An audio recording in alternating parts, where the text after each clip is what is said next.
अक्सर आपने हुक्मा से ये सुना होगा कि कब्ज़ 72 डिजीज़ का जो है वो पेशखैमा होती है, 72 बीमारियों का जो ये माँ है।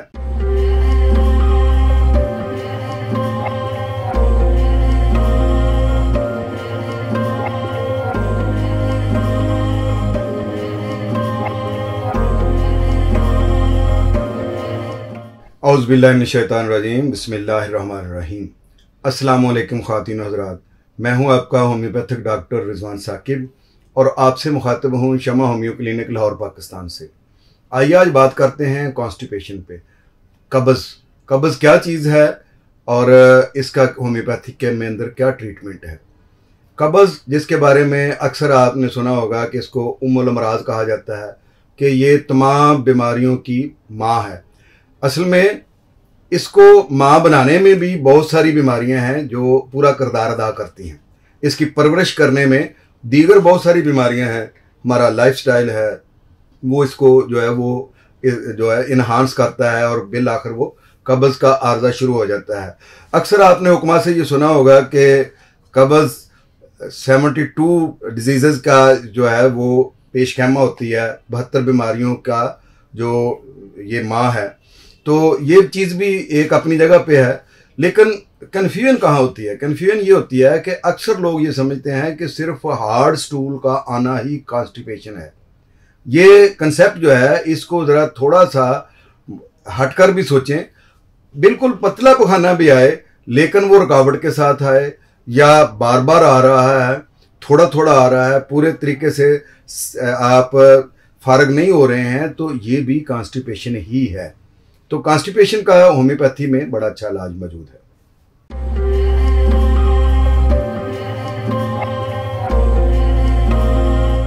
काज़ज़ तो बेशुमार हैं, लेकिन अगर देखा जाए तो ये मर्दों में औरतों की निस्बत कम होता है और औरतों में ये मर्द ज़्यादा होता है, और स्लिम लोगों को ये निस्बतन कम होता है आर्जा, और कॉन्स्टिपेशन का आर्जा आम तौर पर जो मोटे लोग हैं उनको ज़्यादा होता है। जो ज़्यादा खाने पीने में याशी में से खाते हैं पीते हैं उनको ज़्यादा होता है, और जो लोग पानी कम पीते हैं वो लोग भी इस मर्ज़ का शिकार हो जाते हैं। और जो लोग फाइबर फ्री डाइट्स खाते हैं जिसमें फ़ाइबर ही नहीं होता है, तो उन लोगों को भी ये प्रॉब्लम होता है कि वो इसका आर्जे में ज़्यादा मुब्तला होते हैं। इसके अलावा जो लोग पानी कम पीते हैं उन लोगों को भी ये आर्जा हो जाता है। तो जो कॉन्स्टिपेशन है, कब्ज़ का जो मसला है, वो उन लोगों को अक्सर रहता है जो पाइल्स का पेशेंट हैं, बवासीर है जिनको, कि बवासीर तो होती भी बाज़ दफ़ा कॉन्स्टिपेशन से ही है, लेकिन इसके अलावा ये भी एक वजह है कि बवासीर की वजह से भी कब्ज़ रहती है। दूसरी चीज़ एनल प्रोलैप है, कांच का निकल आना या मकद का बाहर आ जाना। तो ये जो चीज़ है इसकी वजह से बच्चा है या बड़ा है तो वो घबराता है पखाना करने से, पखाना रोक कर रखता है। जब वो पखाना रोक कर रखता है तो उसकी वजह से भी कॉन्स्टिपेशन हो जाती है। मकद में अगर कोई फिशर है, कोई कट लग गया है, उसकी वजह से भी पखाना करने से वो डरता है, हेजिटेट करता है, तो इसकी वजह से भी कॉन्स्टिपेशन का आर्जा हो जाता है। और हमल के दौरान में, प्रेगनेंसी के दौरान में भी जो अक्सर कॉन्स्टिपेशन हो जाती है, हामला औरतें जो हैं इसका शिकार होती हैं, और बाज़ दफ़ा वज़ा हमल के बाद आफ्टर डिलीवरी जो है वो भी कॉन्स्टिपेशन हो जाती है, और उसका भी होम्योपैथी में इलाज मौजूद है। मसलन जंक फूड्स हैं, ये अक्सर बेकरी आइटम्स हैं, प्रोसेस आइटम जितनी भी हैं जो उसमें फ़ाइबर नहीं होता है, और मैदे वाली चीज़ें ज़्यादा खाना, इनके ज़रिए से भी हो जाता है। फिर आयली चीज़ें कम खाना वो भी इसका बायस बनता है, और फ्रूट्स का कम यूज़ करना, दालों का कम यूज़ करना, जिनके अंदर प्रोटीन है, फाइबर है, वो चीज़ें कम ली जाएं तो उसकी वजह से भी कॉन्स्टिपेशन का प्रॉब्लम हो जाता है। अक्सर पेशेंट ऐसे होते हैं कि जो कोई मेडिसिन खा रहे होते हैं जिसकी वजह से ये मसला हो जाता है कि वो ऐसी कोई मेडिसिन ले रहे होते हैं कि जो लेग्जेटिव नहीं होती है। मसलन कोई नींद की गोलियां हैं वो खाई जा रही हैं। शुगर के पेशेंट्स को अक्सर कॉन्स्टिपेशन का प्रॉब्लम होता है, क्योंकि शुगर की जो मेडिसिन खाई जाती है वो जिस्म के अंदर खुश्की पैदा करती है, और खुश्की की वजह से जहाँ ब्लड फ्लो रुकता है जिसकी वजह से बाज़ दफ़ा अल्लाह ना करे गैंग्रीन का प्रॉब्लम तक भी हो जाता है। तो वहाँ कॉन्स्टिपेशन तो एक आम मसला है गैंग्रीन के पेशेंट्स का और शुगर के पेशेंट्स का, कि उनको कॉन्स्टिपेशन होती है। कॉन्स्टिपेशन ऐसे पेशेंट्स को भी होती है, ज़्यादा काम नहीं करते हैं, एक्सरसाइज नहीं करते हैं, फिर वो लोग जो मुख्तलिफ किस्म की नशे जो हैं उनका इस्तेमाल करते हैं। कॉन्स्टिपेशन खा किसी भी सबब से हो, होम्योपैथी में इसका बेहतरीन इलाज मौजूद है।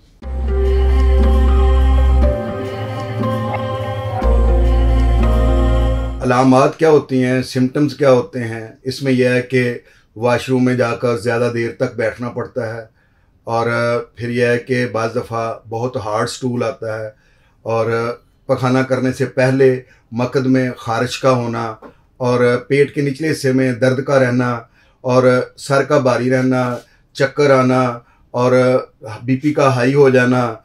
इसके अलावा जो रुकावट पखाने में कि थोड़ा कर लिया है तो बाद में थोड़ा सा दोबारा आए, पखाना मेंगनियों की तरह से आना, जैसे भेड़ बकरियों का पखाना होता है, या पखाना ऊंट के पखाने की तरह से मोटे सुदों की सूरत में आना, और पखाना करने के बाद पेन का होना।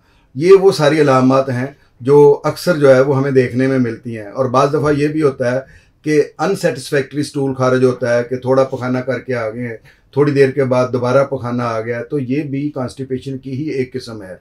इसी तरीके से पखाना देर के बाद आना, 2-2, 3-3 दिन तक पखाने का ना आना, और जब तक कोई चीज़ ऐसी ना खाई जाए जिससे पखाना आए उस वक्त तक पखाने का ना आना, या जो लोअर एब्डोमेन में जो पेन है उसका रहना, या वहाँ पे गैसेस का जमा रहना, ये भी कॉन्स्टिपेशन की ही इब्तदा होती है। तो ये वो सारे सिम्टम्स हैं जो आमतौर पर कॉन्स्टिपेशन में देखे जाते हैं।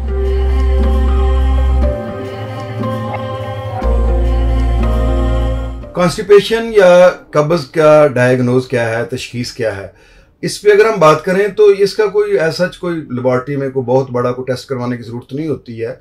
हाँ, स्टूल टेस्ट करवा कर ये पता किया जा सकता है कि ये क्यों हुई है। मसलन बाज़ दफ़ा हेल्दी बैक्टीरिया किल होने की वजह से भी हो जाती है, बाज़ दफ़ा ये है कि IBS की वजह से भी होती है, बाज़ दफ़ा पार्किंसन डिजीज़ की वजह से भी होती है, अंतड़ियों की TB की वजह से भी होती है, और जो H पेलोरी है उसकी वजह से भी बाज़ दफ़ा इस तरह के मसाइल बन जाते हैं, या गैस की वजह से भी होती है। तो ये सारी जितनी भी वजूहात हैं, बाज़ दफ़ा स्टूल टेस्ट के ज़रिए से इनमें से बहुत सारी वजूहात को जाना जा सकता है स्टूल का टेस्ट करवाने से। लेकिन अगर आपको 24 घंटे में एक मखसूस टाइम पर पखाने की हाजत नहीं होती है, और आपका बिल्कुल खुलकर पखाना नहीं आ जाता है, तो ये बज़ाते खुद एक बहुत बड़ी तशखीस है कि जिससे ये पता चल जाता है कि आप कॉन्स्टिपेशन के पेशेंट हैं। या पखाना करने के बाद फिर थोड़ी देर के बाद आप हाजत महसूस करते हैं, तो ये भी कॉन्स्टिपेशन की ही अलामत है। बच्चा अगर पखाना करने से पहले पेट में दर्द महसूस करता है, या वो पखाना करते वक्त ईंटता है, तो उसकी ये भी अलामत जो है वो कॉन्स्टिपेशन की होती है, और ये डायग्नोज आप फिज़िकली देखकर उसको कर सकते हैं। और डॉक्टर के पास जाते हैं तो वो उसके पेट पे अच्छे तरीके से गैस के जो बॉल्स होते हैं उनको देखकर ये महसूस कर लेता है। या अगर आपको पखाना करते हुए देर लग रही है, ज़्यादा देर तक बैठना पड़ता है कमोड के ऊपर, तो ये भी कॉन्स्टिपेशन के जो डायग्नोजिंग में आ जाता है कि आपको कॉन्स्टिपेशन है। अगर इस तरह के मसाइल हैं, या मकद में खारिश है, या जो है वो आपको ऐसे लगता है कि जैसे पखाना आया हुआ है और आ नहीं रहा है, तो इस तरह की जो अलामत हैं ये डायग्नोजिंग में हमें हेल्प करती हैं कि उसको कॉन्स्टिपेशन है।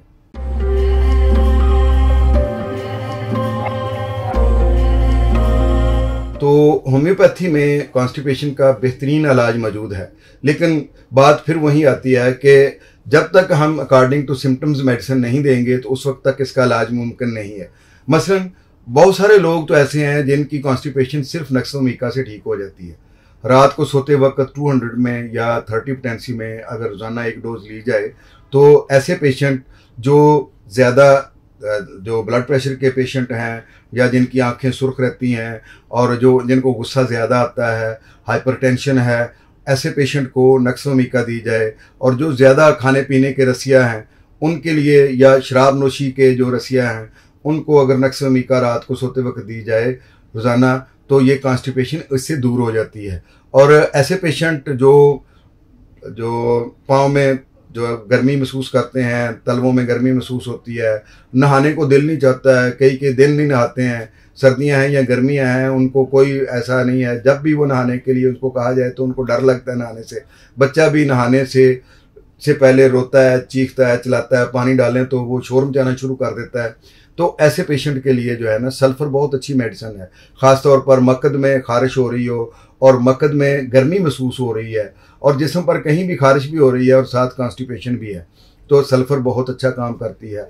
इस तरीके से लाइकोपोडियम है, लाइकोपोडियम भी बहुत अच्छी मेडिसिन है कॉन्स्टिपेशन की, कब्ज़ की। लेकिन जब जो लोअर एब्डोमेन में जो जमा है, गैसेस जमा हैं और फिर जो पखाना है वो हार्ड आता है और ज़्यादा देर तक बैठना पड़ता है और पखाना बाहर नहीं आ रहा है, तो उसके लिए ये बहुत अच्छी मेडिसिन है। एक और बहुत अच्छी मेडिसिन है होम्योपैथी की, ओपियम। ओपियम में ऐसा पखाना आता है जैसे भेड़ की या बकरी की मेंगनियाँ होती हैं, छोटा छोटा पखाना आता है और सख्त आता है और बड़ी मुश्किल से खारिज होता है और पेशेंट अगर बैठा हुआ है तो बड़ी देर तक उसको पखाने के लिए बैठना पड़ता है। तो ये उस ऐसे पेशेंट के लिए बहुत अच्छी मेडिसिन है।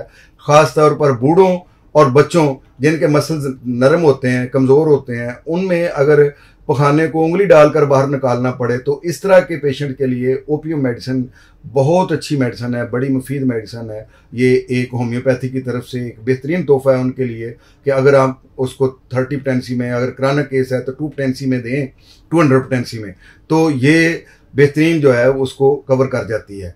इसके अलावा एक मेडिसिन है एसाफटीडा। एसाफटीडा ऐसी मेडिसिन है कि जब किसी फर्द को, पेशेंट को कब्ज़ है तो वो जाकर पखाना करने के लिए बैठा है, बड़ी देर तक बैठा रहा है और उसको पखाना आने लगा है, लेकिन जो ही उसने सांस लिया है कि अब पखाना खारिज हो जाएगा तो पखाना फिर ऊपर चला गया सारा का सारा और फिर उसको पूरी वही स्ट्रगल दोबारा करनी पड़ रही है। तो ऐसे पेशेंट के लिए जो एसाफटीडा है ये बहुत अच्छी मेडिसिन है। इसी तरह से अगर सुदे हैं, मोटे मोटे हैं, तो इसके लिए एलोमीना बहुत अच्छी मेडिसिन है और कस्कारा सेग्राटा जो है ये बड़ी अच्छी मेडिसिन है। ये हर किस्म की कब्ज़ के लिए बेहतरीन मेडिसिन है। अगर कोई भी प्रॉब्लम है जिसमें ये हो रहा है तो पखाना जो है वो हार्ड आ रहा है तो आप इस मेडिसिन को यूज़ कर सकते हैं। हाइड्रास्टस है, अगर किसी भी किस्म का फिशर है और मकद में जिसकी वजह से पखाना जो है वो ठीक नहीं आ रहा है या ओवरऑल भी जो पखाना कई दिन नहीं आता है, तो आप हाइड्रास्टस मेडिसिन जो है, हाइड्रास्टस मेडिसिन को अगर आप इस्तेमाल करवाते हैं तो उससे पखाना बड़ा आराम से इजीली खारिज हो जाता है। कलकेरिया फ्लोर है, ये भी बायोकेमिक में बहुत अच्छी मेडिसिन है। इसको देने से भी जो कॉन्स्टिपेशन की अलामात हैं उनको ख़त्म किया जा सकता है। बहरहाल कोई भी मेडिसिन अकॉर्डिंग टू सिम्टम दें, कम से कम कब्ज़ का इलाज ज़रूर करवाएं। क्यों? अगर कब्ज़ का इलाज नहीं करते हैं तो ये बहुत सारे मसाइल पैदा करती है। यही है जो आपके हार्ट के मसाइल पैदा करती है, यही कब्ज़ है जो गैसेस के मसाइल पैदा करती है। और अक्सर हार्ट अटैक जो हैं वो कब्ज़ के बाद गैस का होना, गैस के होने के बाद जो है वो हार्ट के ऊपर गैसेस का बोझ बनता है, जिसकी वजह से ये हार्ट अटैक का प्रॉब्लम हो जाता है। तो इसी तरीके से पाइल्स का मसला, बवासीर का मसला भी कब्ज़ ही की वजह से जन्म लेता है। हर्निया का मसला इसी की वजह से बनता है। हाइड्रोसील का मसला इसी की वजह से बनता है। और बहुत सारे ऐसे मसाइल जो हैं वो कब्ज़ की बुनियाद पर बनते हैं। तो कब्ज़ चूँकि उम्मुल अमराज है, इसका इलाज करना बहुत ज़रूरी है और होम्योपैथी में इसका बेहतरीन इलाज मौजूद है।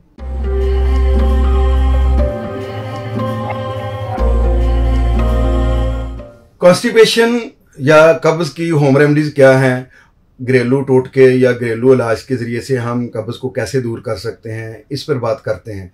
तो कॉन्स्टिपेशन में सबसे पहली बात तो यह है कि पानी को ज़्यादा लें। जितना वाटर इनटेक ज़्यादा होगा उतनी ही कॉन्स्टिपेशन जो है वो कम होगी। फाइबर वाली जो जितनी भी ग़िज़ाएँ हैं वो ज़्यादा लें, मसलन चोकर है, जौ का दलिया है या वैसे आम दलिया है गंदम का, ये जो है वो इसके लिए ठीक है। और बहुत सारे ऐसे फल जो हम छिलकों समेत खा सकते हैं, उनको बिला वजह जो है ना वो छीलने की ज़हमत ना करें। अपना टाइम भी ज़ाया करेंगे और फाइबर भी ज़ाया कर देंगे, दोनों काम ही हो जाएंगे और वो उसका नुकसान जो है ओवरऑल जो है वो आपको स्टमक को होगा, आपकी कॉन्स्टिपेशन का मसला बनेगा। कोशिश करें कि रोज़ाना फल खाएं, फल से भी जो है ना ये जल्दी इसको कवर किया जा सकता है। ख़ास तौर पर पपीता है, अमरूद बीज निकाल कर खाए जाएं तो ज़्यादा बेहतर है।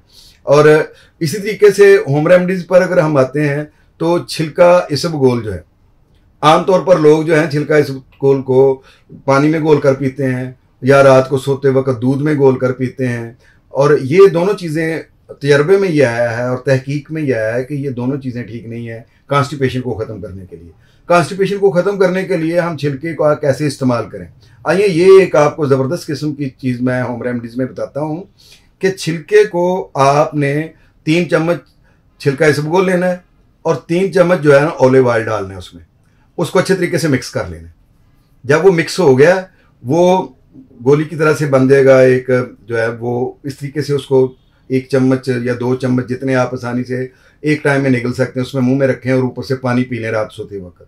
और ये आपकी आखिरी आइटम हो, इसके बाद कुछ खाएं पिए ना और सो जाएं।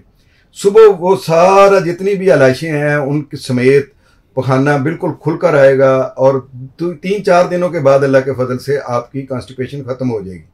इसके अलावा एक और भी घरेलू टोटका है जिस पर आप अमल कर सकते हैं। वो क्या है कि ऑलिव ऑयल 1 चाय का चम्मच और इसके साथ आप रोगने बादाम 1 चाय का चम्मच और कस्टर्ड ऑयल 1 चाय का चम्मच, ये 3 चम्मच जो है वो मुख्तलिफ ऑयल्स के 1 कप दूध के अंदर डालें, नीम गर्म दूध में, और रात सोते वक्त पी लें। अल्लाह के फजल से इससे भी कॉन्स्टिपेशन का आर्जा दूर हो जाता है। आपको एक तीसरी रेमडी बताता हूँ, होम रेमडी, जो आप घरेलू टोटका जिसको इस्तेमाल करके आप कब्ज़ पर काबू पा सकते हैं। वो ऐसे है कि आपने कोई मिट्टी का बर्तन लेना है, प्याला कोई मिट्टी का हो, उसके अंदर आपने 5 अंजीर जो है उनको धो के अच्छे तरीके से उनको आप थोड़ा जो है तोड़ लेना है, तोड़ के उनको उसमें बर्तन में डाल देना है और उसको डांप के रख देना है। और आपने 24 घंटे उसको भिगोए रखना है, यानी आज सुबह जो अंजीर भिगोई हैं वो अगले दिन सुबह पानी समेत, पानी भी पी लेना है और अंजीर भी खा लेनी है। वो आप खाएं, उससे एक तो आपके बॉडी को ताकत भी मिलेगी, एनर्जी भी मिलेगी, जो कॉन्स्टिपेशन की वजह से आपको दीगर मसाइल हुए हैं वो भी ठीक होंगे और कब्ज़ भी आपकी दूर हो जाएगी, गैसेस भी दूर हो जाएंगी सारी जितनी भी उसकी वजह से बनी है। तो ये भी एक बड़ी ही अच्छी होम रेमडी है जिस पर अमल करके हम कब्ज़ पर काबू पा सकते हैं।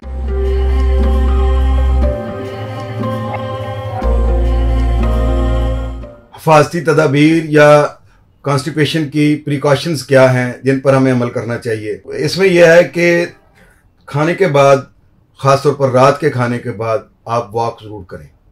ये अपने ऊपर लाजम कर लें। जो लोग रात को वॉक करते हैं वो अक्सर बहुत सारी बीमारियों में कब्ज़ समेत उससे छुटकारा हासिल कर लेते हैं। पानी के इनटेक का जो है वो आप मामूल बना लें।